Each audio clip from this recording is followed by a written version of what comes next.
We're now joined by the Santa Clara Broncos, led by head coach Rusty Filter in his ninth season. He is joined by players junior right-handed pitcher Max Bayles, senior infielder Thomas Ferroggiaro. Coach Filter, if you want to start us off with an opening statement about your team in the fall leading up to the 2026 season. Yeah, first off, I want to thank you guys for being here today and doing this for college baseball in the Bay Area. We feel fortunate to be surrounded in this community with so many programs that are close in proximity, and the friendships that we have, except for game day, is important. We all pull for each other. So also, Tyler, thanks again for setting this up for everyone. So yeah, 2026, Santa Clara baseball. We've got 16 new incoming players. 8 pitchers, 8 position players. We felt like we were able to address some needs for moving the program in the right direction. The fall for us, we start school so late on the quarter system. We have to show up ready to go. So we put an emphasis, culture, strength training and development in the fall. The boys, answered all the calls, and we checked those boxes to feel like we've put ourselves in position to be successful. Then we come back in January, and now it's time to go. Now we really find out. I often get asked, what do I think of the team? And I like the players on my team. They work extremely hard, but until that bell goes off and we get to play somebody else, there's still a lot of unknowns. So we opened the season with Cal Berkeley, a 4-game set. Midweek with San Jose State, and then we have UC Davis week 2. We're trying not to get too far ahead of ourselves and really kind of focusing on that first Friday with Cal Berkeley at Cal Berkeley. We'll play the first 2 games at their place, then Sunday, Monday at our place. Max Bayles will pitch on Friday night. Thomas Ferroggiaro will be our leadoff hitter and play middle infield starting the season at second base. So we're excited to see what happens. I feel like our freshman class, it's probably the most armed talent we've had at Santa Clara in a class. Inexperience, yes, but looking forward to getting them out there and getting them ready. And hopefully, we've got some things kind of figured out by the time we get to conference. So we're looking forward to the challenge, and can't wait to play somebody besides ourselves. All right. We will open it up for questions. Our first is from Terry Bernal. Go ahead, Terry. Yes, hello, Santa Clara, Rusty. This is Terry Bernal from the San Mateo Daily Journal. It's good to see you again. You can hear me, yes? Yes. Fantastic. Wanted to ask specifically about Ben Cleary, and with you here announcing Thomas as your second baseman, I'm curious if Ben is slated more as your permanent shortstop this year, and then also had a question about his hitting. His contact numbers, fantastic, some of the best in college baseball last year.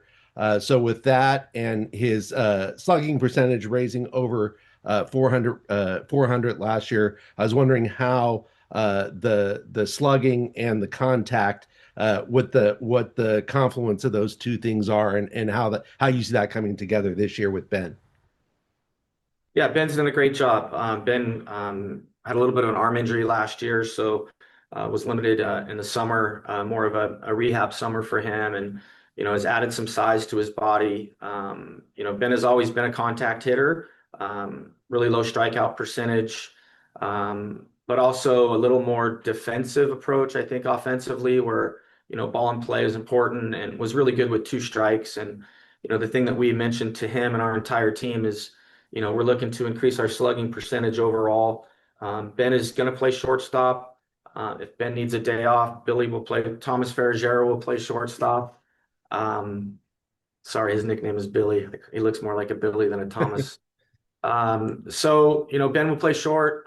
Ben will hit second or third in the lineup, depending where Thomas is at. If he's first or second, they kind of complement each other and how they go about it. But Ben has put himself in position to, he's shown more power in the fall, but we'll see how things go.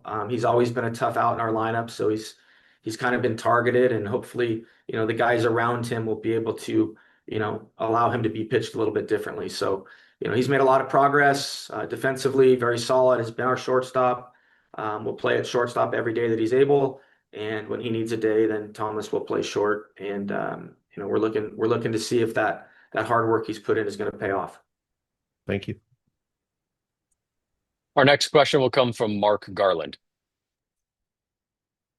Morning, Coach. You alluded to a little bit there earlier about, the offensive numbers needing an improvement. Is there something you guys did in the fall this year to kind of figure a way to boost that up? I mean, a lot of returners coming back, but you guys did add a lot of talent coming into this team. Was that just a concerted effort by the whole coaching staff to figure a way to get more slugging, more power numbers, maybe home runs, and boost that offense a little bit this year? Yeah, I think, if you dive into college baseball, it's about run prevention on the mound. And if you can hold them to 5 runs or less, but you've got to score 7 or more, majority of the teams that are successful, that's kind of their ingredients. So as we look at our team, we feel like we've always been able to defend, steal bases and apply pressure, but we really wanted to add that slugging element. So, we've talked to the boys about, a little bit more elevated, they can hit the ball in the air a little bit more. We're trying to increase our doubles and homers. The year that we were successful to get to postseason, I think we had close to 90 home runs, and our park is also offensive, so we're looking to take advantage of those things. I think with as you alluded to, 8 of the 9 positions, returning players with experience. We're big and physical, and we need to play that way. So we've made a conscious effort to improve those things. Data driven, basically, taking a look at, how we're doing it mechanically, but also, diving into, some of the analytics that come with the offensive side, and really trying to give these guys a better foundation. But, as you play more in college baseball, your confidence increases. And as your confidence increases, I think slugging percentage, will come up. We had some home runs from Luke Devine, a freshman last year, 8 or 9. Tate Metcalf, 8 or 9. Both those guys have improved immensely. Andrew Raymond, played center field for us a lot last year. He's shown improved power.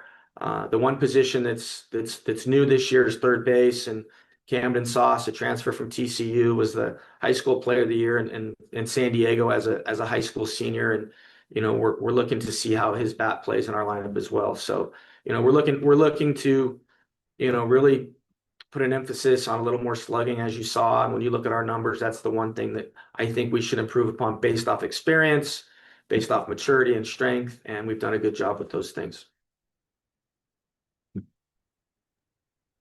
Our next question will come from College Baseball Weekly. Coach, how you doing? Congrats, another season. I see you open up with a 4-game against Cal, but your 4-game schedule against Oklahoma, is that your spring break, or did it just so happen that you scheduled a 4-game series at OU? It's just, they were willing to do it. I've tried to play a very rigorous schedule, non-conference every year. Oklahoma's a good opponent. It's when you're trying to cram in, 56 games throughout the season, sometimes those 4-game weekends can be tough. It's a gauntlet a little bit, but for us, we've got the numbers to go do it. There's no sense, being on the team if you can't participate and help us try to win. And we're trying to get ready for our WCC schedule. And if we can play 4 games, 5 games in a week, I'd rather do that. So it just happened to be, initially it was 3 games. They asked if we were interested in 4, and I said, yeah, let's go. And we'll play them at their place. Not concerned about that. So I think the experience that we'll gain from that will really help us moving forward. Yeah, that's a very nice ballpark in there, adding on additions. For Max, heck of a year last year, had over 100 strikeouts. What makes you not be satisfied? Is there something in the offseason where you say, okay, I had a good year last year, but there's something else I'm going to do to keep taking it to the next level?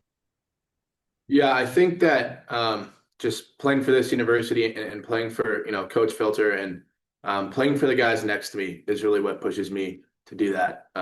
I have constant reminders from all my teammates to stay hungry and keep achieving what we know we can achieve. And I think being surrounded by such a group of like-minded individuals really pushes me to never get complacent. And for Thomas, you had a couple games last year. You had a lot of RBIs. Pretty good year for you last year. What are you trying to do next year to keep going up? Similar to what Max said, just playing for this team. Trying to give everything to the boys. See how long this baseball journey can take me, and yeah, the coaching staff has done a phenomenal job of getting us ready, and so yeah, just going out there with the boys and laying it on the line. Coach, fellas, I appreciate the time. Good luck this season. Thank you. Thank you. We'll go to Eric Sorensen. Go ahead, Eric. All right, thanks, Coach Filter. Good to see you again. Let me start with the players, Max, and as I'm writing down now, Billy. Just want to point out, I know that you guys kind of had a little bit of a step back last year, and Thomas, actually, you were there in 23, if I'm not mistaken, the last time you guys made the regionals. Kind of what was the vibe as far as the fall went, and here in the preseason? What's the vibe been, and what's the mindset of you guys going into the season, just between the players? Yeah, I think being on that team in 23 was awesome, and it was a super special run with those guys. And this year we're just trying to continue that culture and that kind of continuing those team dynamics that we had kind of in those previous years, and working with the coaching staff on developing that slugging like Coach Filter was talking about is something that we're doing, but. Yeah, just trying to play for each other and really go out there and shock the world with what we can do. And Coach Filter, obviously, I wanted to ask you this question about your close relationship with Coach Marquis. Just give us a few thoughts about him and losing him this past week. Yeah, I was listening to the tail end of USF, and I know you'd asked about Coach Marquis, and I've been, the outpour of support has been tremendous in the college baseball community. My relationship with him, Eric, is extremely personal. He was the man that allowed me to, I was at a university that I played at for 17 years, never thought I would leave, and got to raise my children on the campus of Stanford University, and really learned a different way of toughness from him. Attention to detail and integrity are second to none. I feel like being an assistant coach with him, evolving 8 years with him as an assistant coach, year one and year two, more confrontational between he and I, and really building that trust with one another as that relationship developed.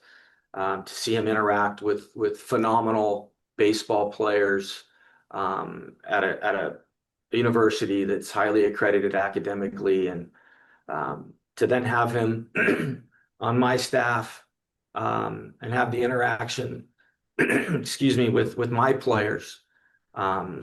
He's a incredible man. I feel extremely grateful for the opportunity to have spent so much time with him, but I kind of got to experience every single bucket that there is. And so, we lost a great man.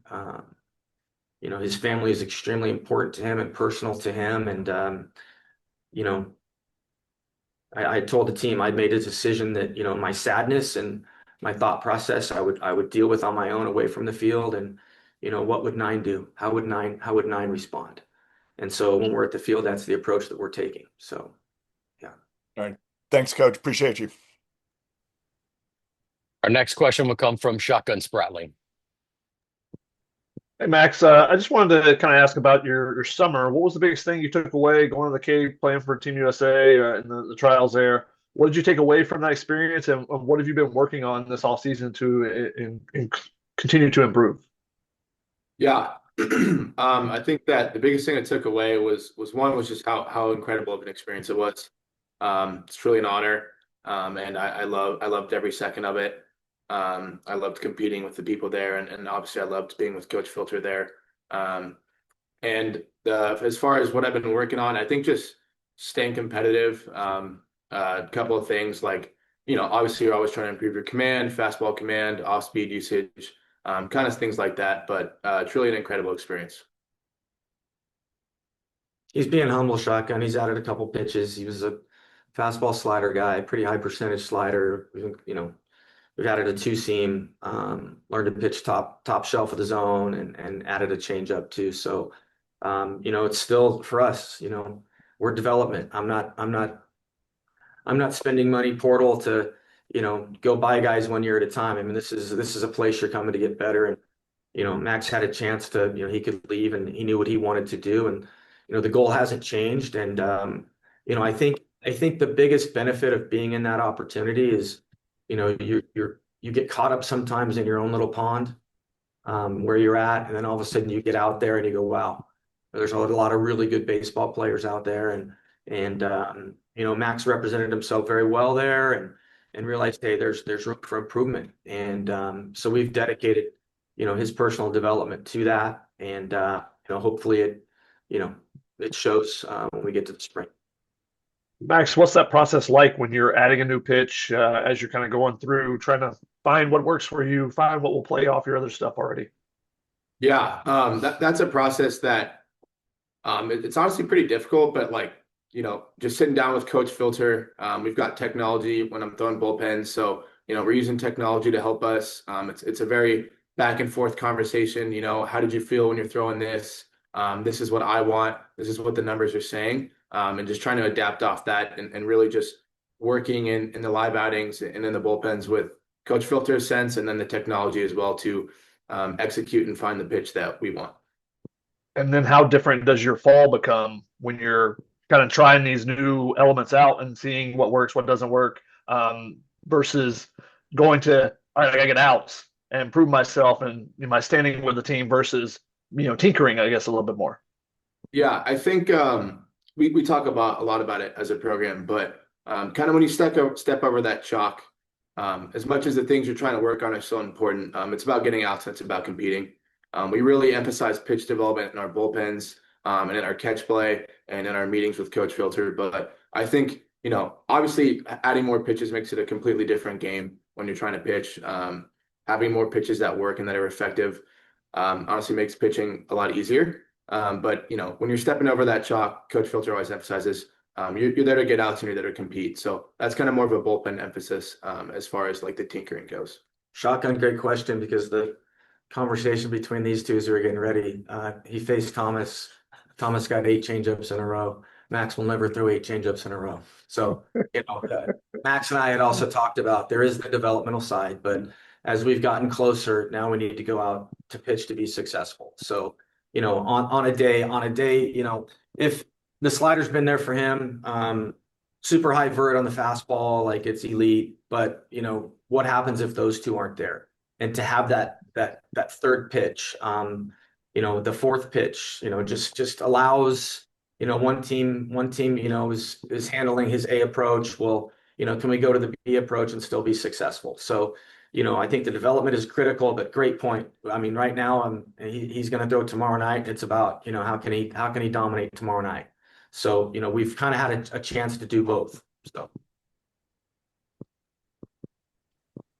We'll go to Ben Parker for our next quote. Yeah, hey, question for both coach and the players. For coach, you guys have been on that new ballpark for a couple years, a new field for a couple years now, and it's pretty amazing.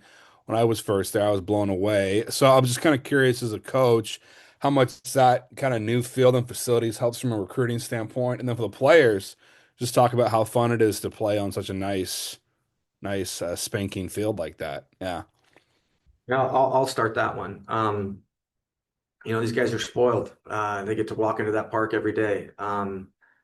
We don't take it for granted. I can remember, prior to that, it was 4 hours a day. I was a groundskeeper, a coach, a counselor, everything. And, through the support of the alumni and seeing the direction that we're trying to go, we were able to slowly add nice pieces to the facility. And, honestly, we're kind of in this area that a lot of people have not walked into Stephen Schott Stadium. And when they do, you can see their eyes light up and they're kind of blown away. And, we're constantly adding little pieces to it and really trying to make it one of the best facilities on the West Coast.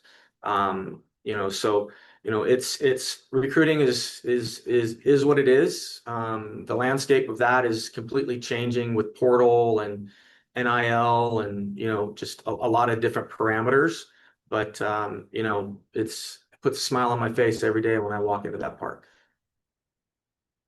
Yeah, I would agree. I made a point this year in my senior year that I was going to enter the ballpark through through a different way, not taking the side way to get to the locker room, so that way I could walk and see the field kind of open up as I'm walking in. And yeah, just super grateful for the opportunity to play here. The field's amazing, and the university is amazing, and so very grateful every time I step out on the field. Steve Kroner, go ahead with your question.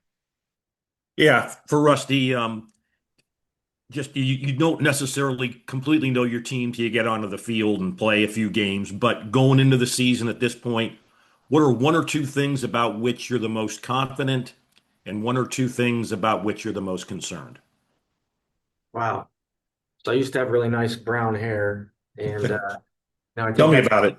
I think that's the question every coach in the country has going in.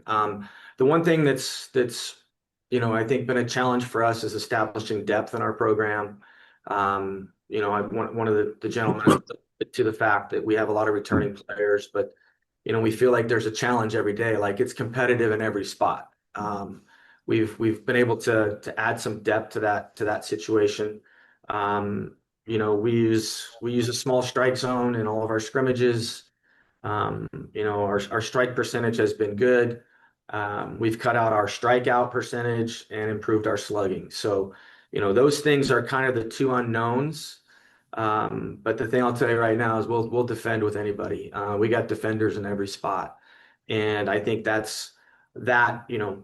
pitching and defense keeps you in position to win games. We've really improved upon that, in all positions. So, I think that's the one thing that I feel really confident about is, we've played pretty much mistake-free baseball and decision making, and that comes through that experience. Coaches want to take credit for it, but when you've got guys that have been on the field for 4 years, kind of lining everything up, it makes it a little bit easier. So, I think that experience in our defense are going to put us in a position to be successful. Now, how we finish games, that's kind of the unknown at this point.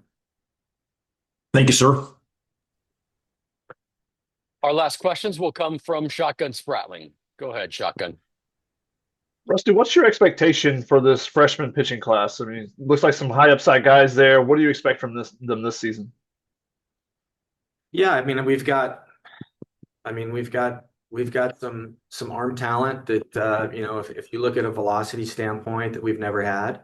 A few of them are still unpolished at this point. Command of secondary stuff has to improve, but I'm going to run those guys out. I mean, I'm going to put them out there. They're going to get their opportunity early, whether it's Jackson Cook has put himself in position to possibly be a weekend starter as a freshman.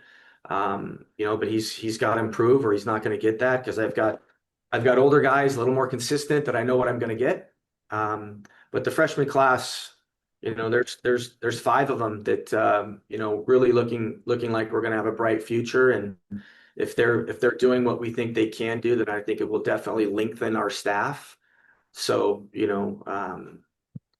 it's difficult to rely on a freshman starting pitcher, especially 3 nights on the weekend. So, sky's the limit. I mean, my expectation is that they get experience. So, moving forward, we're developing that piece of it. Thank you. All right. Thank you to Coach Filter, Max, and Thomas for joining us today. Good luck to the Broncos as they open the 2026 season with a 4-game series against Cal. Thanks, you guys. Thank you. Thank you.